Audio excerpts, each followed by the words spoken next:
वित्त मंत्री निर्मला सीतारमण ने आज रिकॉर्ड 9वीं बार देश का केंद्रीय बजट पेश किया। इस अवसर पर बजट को लेकर राजधानी दिल्ली के सभी जिलों में विशेष आयोजन किए गए। उत्तर पूर्वी जिला भाजपा कार्यालय में भी जिला अध्यक्ष डॉक्टर यूके चौधरी के नेतृत्व में बड़ी संख्या में भाजपा कार्यकर्ताओं ने सामूहिक रूप से बजट सुना। कार्यकर्ताओं ने इस बजट को विकसित भारत के लक्ष्य की दिशा में एक और सशक्त और महत्वपूर्ण कदम बताया। कार्यक्रम में MCD standing committee chairman Satya Sharma, civil line zone chairman Gulab Singh Rathore, निगम पार्षद रेखा रानी, जिला मीडिया हेड दीपक चौहान सहित बड़ी संख्या में भाजपा पदाधिकारी और कार्यकर्ता मौजूद रहे। देखिए, बहुत ही शानदार, बहुत ही जानदार बजट है। इस देश के लिए जो इसकी आवश्यकता थी उनको पूरा करते हुए आयुर्वेद और योगा के लिए कितना जोर दिया है, क्योंकि हम स्वस्थ रहेंगे तभी एक स्वस्थ भारत का निर्माण होगा। 10,000 करोड़ कुछ बीमारियां जो बहुत तेजी से देश में फैल रही हैं, क्या हर जगह है, लेकिन स्पेशली कैंसर और शुगर हमारे देश में बहुत तेजी से है, क्योंकि लाइफस्टाइल डिसीज है। शुगर और ब्लड प्रेशर, उसके लिए 10,000 करोड़ रुपया जो है वो अलग से दिया है। और 7 हाई स्पीड कॉरिडोर्स का निर्माण, 20 पानी के रास्ते डेवलप करने के लिए एक नई श्रृंखला बनाने के लिए, उसके बाद हर जिले में, देश के हर जिले में एक पीजी हॉस्टल गर्ल्स के लिए स्थापना करने का, उसके बाद एमएसएमई क्षेत्र में टॉप पर जाने के लिए काम किया है। 40,000 करोड़ रुपया सेमीकंडक्टर्स के लिए, जो कि हमारे पास नहीं बनते थे, उसकी विशेष, हम दूसरे पे डिपेंडेंट होते थे। Capital expenditure of 12 lakh crore. MSME क्षेत्र 1.5 लाख करोड़ ऑफ ग्रांट राज्यों के लिए, हर एक राज्य के लिए, और आईटी क्षेत्र को बढ़ाने के, एग्रीकल्चर को बढ़ाने के लिए हर डायरेक्शन में काम हुआ है।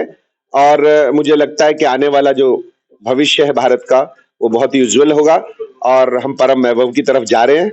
आने वाले अगले 5 साल में मुझे लगता है जिस प्रकार की यात्रा हमारे इकोनॉमी ने करी है पिछले 5 साल में, आने वाले 5 साल में अगर वही यात्रा है तो हम दूसरे स्थान पर भी आ सकते हैं इकोनॉमी में। देखिए, बजट में 2047 का जो विकसित भारत का लक्ष्य है वो तो दिख रहा है, लेकिन ये पहली बार दिख रहा है कि जब केंद्र में बजट पेश हो रहा है, भारतीय जनता पार्टी अपने हर जिला कार्यालयों पर इस तरह का आयोजन करके और उसको सुन रही है, इसको जन जन तक पहुंचाने के लिए।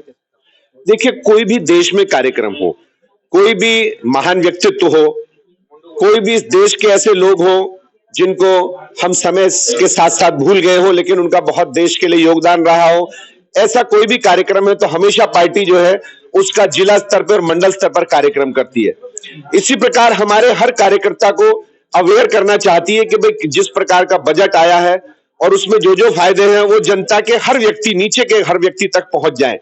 इसलिए पार्टी हमेशा प्रदेश में, जिला में और मंडल पर, क्योंकि मंडल पर हमारा बूथ तक का कार्यकर्ता होता है, पन्ना प्रमुख भी होता है, तो उनके लिए ये विशेष व्यवस्था बनाती है कि कुछ नॉलेज हो जाए उसी वक्त, और वो आने वाले लोगों में बहुत मिथ्या बहुत फैलाते हैं लोग, उसको तुरंत जवाब दे सके और देश की तरक्की में उनका भी एक योगदान हो। इस प्रकार का कार्यक्रम पार्टी हमेशा करती है, इस बार कुछ बहुत ज्यादा स्तर पे किया है। मैडम, अभी 2 दिन पहले आपने भी नगर निगम में दिल्ली का बजट पेश किया, नगर निगम का। आज केंद्रीय बजट हो रहा है, महिलाओं के लिए क्या देखती हैं इस बजट? देखिए, जिस तरह से हमारा विजन है या मोदी जी का विजन है और माननीय मुख्यमंत्री जी का विजन है, वो महिलाओं के लिए बड़ा संवेदनशील है। तो हम सब ये चाहते हैं कि महिलाएं राजनीति में क्या, बल्कि हर क्षेत्र में आगे बढ़े। उसी को देखते हुए गर्ल्स हॉस्टल की, जिस तरह से अभी आपने सीतारमण जी का बजट देखा है, उसमें सभी जिलों में एक गर्ल्स हॉस्टल की व्यवस्था करने की बात कही गई है। और ये महिलाओं की सुरक्षा को लेकर भी हम लोग बड़े संवेदनशील हैं और बहुत अच्छा बजट है। इसके लिए मैं माननीय अपने प्रधानमंत्री जी को बधाई देती हूँ, मुख्यमंत्री जी को बधाई देती हूँ। और जो निगम का बजट है उसमें भी हमने महिलाओं के लिए व्यवस्था रखी है। निगम के बजट में इस बार जो सबसे बड़ी चीज जो देखने को मिलेगी, टेक्नोलॉजी को लेकर आ रहे हैं आप लोग सफाई के क्षेत्र में। जैसा कि आपने देखा है पिछले कुछ वर्षों से दिल्ली में पोल्यूशन का स्तर बढ़ता जा रहा है, उसी को देखते हुए हमने मशीनों से सफाई करने के लिए नई मशीनें खरीदी हैं और रात्रि में भी हम बाजारों में सफाई कर रहे हैं। वो आप देख रहे हैं जिस तरह से मशीनों से पानी का छिड़काव हो रहा है, जगह जगह हमने हाई रेज बिल्डिंग है उन पर भी हमने मशीनों को इंजेक्ट किया है ताकि वो मतलब पोल्यूशन के जो कारण है उनको दबाया जा सके या उन्हें अलग किया जा सके। Thank you. हम क्या कहेंगी आप इस बार के बजट को, दोनों नगर निगम के भी बजट में आप मौजूद भी रहेंगे, इस बार केंद्र की जो बजट है कैसे देखते हैं?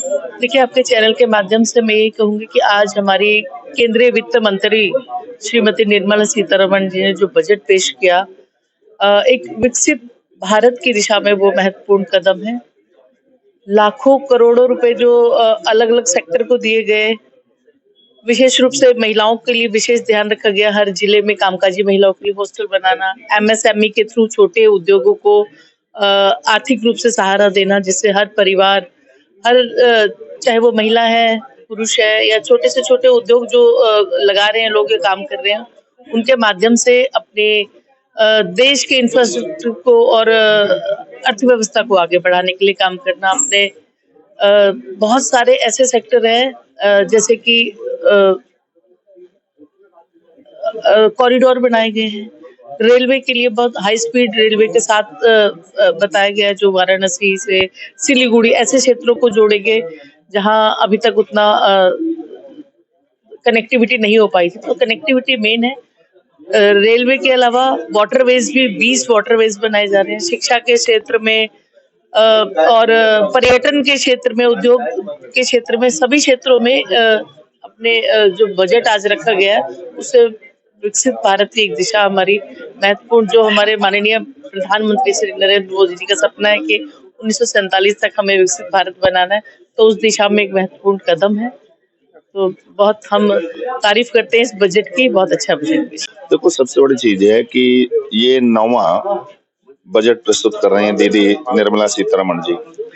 एक तो सबसे बड़ी इसी चीज से लगता है कि जो कंटिन्यूअस कर रहा है और कंटिन्यूअस देश आगे डेवलपमेंट की तरफ जा रहा है, तो ये समझिए कि आदरणीय मोदी जी का जो चयन है वो कितना स्पष्ट और कितना क्लियर है कि जो विजन के साथ आगे चलता है उसे बार बार काम करने का अवसर मिलता है। और आज जो बजट मैंने देखा, जो मैंने सुना, उसकी जितनी भी प्रशंसा की जाए, क्योंकि युवा को भी इसमें जोड़ने का काम किया, रेलवे को भी फास्टैग करने का काम किया, तो इसमें किसानों के लिए भी है, तो महिलाओं के लिए भी है, तो इसमें विद्यार्थियों के लिए भी है, तो हर लाइन को इसमें कनेक्ट करने किया और ये लंबा चर्चा का विषय है। और मैं आज इस बजट के समर्थन में भी और शुभकामनाएं भी दूंगा, और आपके इस चैनल का कि आपने बड़ा मन से और इसको विस्तार से जन जन तक पहुंचाने में जो योगदान किया है, मैं और मेरी पूरी टीम, मैं Gulab Singh Rathore, chairman civil line zone, आपके लिए बहुत बधाई देता हूँ। क्योंकि जब भारत सरकार हो, केंद्र सरकार हो या जन समस्याओं को जो भी चैनल उठाते हैं, जो भी लोग करते हैं, यही एक चौथे स्तंभ का काम है कि सत्य को भी सामने लाना, चाहे वो किसी के सपोर्ट में हो, चाहे किसी के विरोध में। तो इस काम को आप निरंतर करते हैं। मैं आपको भी बहुत बहुत बधाई देता हूं और इस बजट के समर्थन में अपने पूरी टीम की तरफ से आभार व्यक्त करता हूं, और इसके लिए विस्तृत चर्चा के लिए फिर कभी बैठेंगे। आज हम लोगों ने सभी ने भारत का बजट देखा। हमारी फाइनेंस मिनिस्टर श्रीमती निर्मला सीतारमण जी ने आज बजट को प्रस्तुत किया। इसको राष्ट्रपति जी के पास भी भेजा गया, उन्होंने भी इसकी स्वीकृति दी।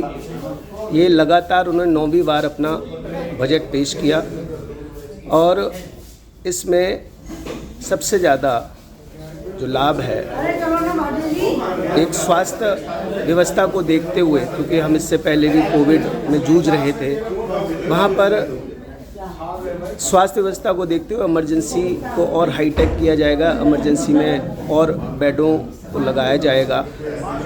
हमारे जो किसान हैं, किसानों की आय में वृद्धि हो, इसके लिए सोचा जाएगा, किसान की आय में वृद्धि होगी। इसके अलावा हमारा जो बजट है वो कैपिटल एक्सपेंडिचर में भारी बढ़ोतरी के लिए भी इसमें प्रोत्साहन रखा गया है। 11.2 लाख करोड़ रुपए इसके लिए आवंटित भी किए जा रहे हैं। इसके अलावा हमारे बायोफार्म शक्ति और हेल्थ केयर, जो मैंने अभी बताया, उसके लिए 10,000 करोड़ रुपए आवंटित किए जाएंगे। राज्यों को इसमें सुदृढ़ और बहुत मजबूत बनाया जाएगा। सेमीकंडक्टर और इलेक्ट्रॉनिक्स में भी हमारा जो बजट है वो बड़ा प्रभावी है। इसमें भी 10,000 करोड़ का फंड बनाने का प्रस्ताव रखा गया है। तकनीकी वस्त्रों में वैल्यू एडिशन के लिए मेगा टेक्सटाइल पार्क स्थापित किए जाएंगे। 200 पुराने औद्योगिक क्लस्टर्स को पुनर्जीवित करने के लिए एक विशेष योजना लाई जाएगी।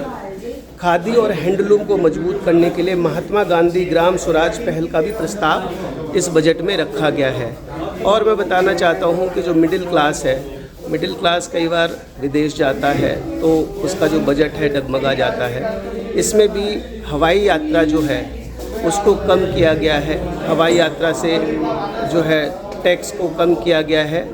कम दर में जो है हवाई यात्रा कर पाएंगे मिडिल क्लास में जो फैमिलीज़ हैं। तो कुल मिला के ये जो बजट है वो बहुत लाभकारी बजट है, देश हित में है, सभी लोगों को इसका लाभ मिलने वाला है। और कई राज्यों को और ख़ासकर एमसीडी को भी जो इसमें है एक प्रावधान बनाया गया है कि एमसीडी को भी एक बजट दिया जा रहा है जिससे कि हमारा जो एमसीडी का कार्य है उसको बहुत अच्छे से किया जाए, क्योंकि सिविक बॉडी है और हमारी रोज़मर्रा की जो ज़रूरतें हैं वो वहीं से शुरुआत होती है। कुल मिला के मैं धन्यवाद करता हूँ आदरणीय प्रधानमंत्री नरेंद्र मोदी जी का। मैं धन्यवाद करता हूँ अपनी फाइनेंस मिनिस्टर श्रीमती निर्मला सीतारमण जी का और इन सभी लोगों का जो इस बजट में रहे और सभी के लिए हितकारी बजट है, सभी को इसका लाभ मिलेगा। बहुत बहुत धन्यवाद।